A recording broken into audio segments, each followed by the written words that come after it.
right here at the Ritz for the first time in front of a live audience, and the last time in front of his bathroom mirror, Dr. Don! I was at a show in Milwaukee maybe a month ago now, and there was a 30-something millennial in the front row, very earnest kind of guy, and he raises his hand. We're in a comedy club. Any teachers here? Former teacher?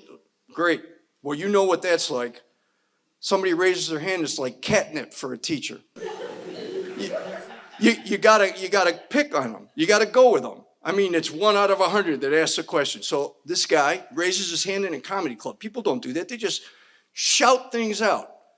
So he was respectful. I said, "You, sir, why don't you stand up? Let the class hear what your question is." So he says, "Well, Doc, what's it like being married for 55 years? And I said, "Oh my God, man, every day's a holiday. I'm living the dream right until I wake up and the nightmare starts." Then he says to me, "No. What I really mean is, what's it like being with the same woman for 55 years? And gives me one of these. So you meet all kinds of people in this business, and I'm thinking, okay, what we have here either is a spaz with an eye problem or a millennial sicko perv into geriatric sex porn. So I figure, all right, I'll go along for the ride. I said, "Well, dude, let me tell you. Imagine leaving a piece of cheese on the kitchen table for 55 years. Smell's going to get a little funky. And if you decide to nibble on it, it's going to be an acquired taste." I got the same kind of reaction. Some woman starts screaming at me from the back of the room. "You filthy old boomer, you think that's funny? You think that's a joke?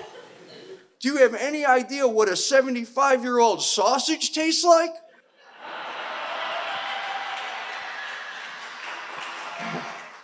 I said, "No, ma'am, I don't." She says, "Well, let me tell you, it ain't all lipstick and lollipops." She said, "I want you to imagine taking a Nathan's Famous all-beef ballpark Frank and leaving it out in the cheap seat sun for 9 innings. You know what you got then? It used to be plump and juicy." I mean, you could have heard, the phrase, you could have heard a pin drop? If a feather hit the floor in here, it would have sounded like a thunderclap. I mean, there's 200 people in this club.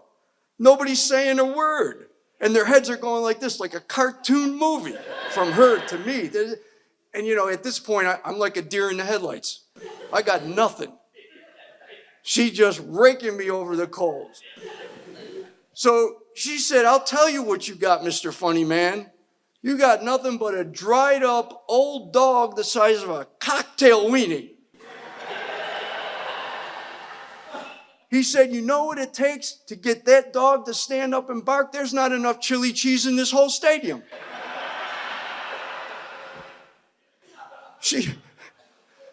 She said, "I had to use 2 hands.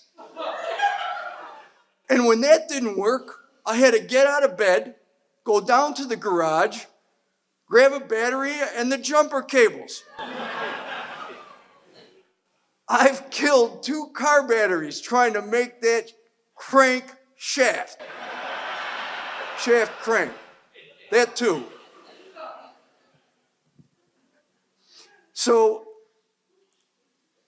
the room, I mean, truly, it was quiet, just like this. People are staring at me, and I'm staring at her. And then she decides to deliver the kill shot.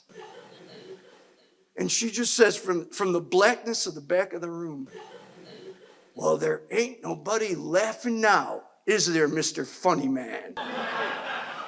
Now, I'll tell you what. I couldn't see this woman, but after 55 years of marriage, I recognize that voice anywhere. Thank you.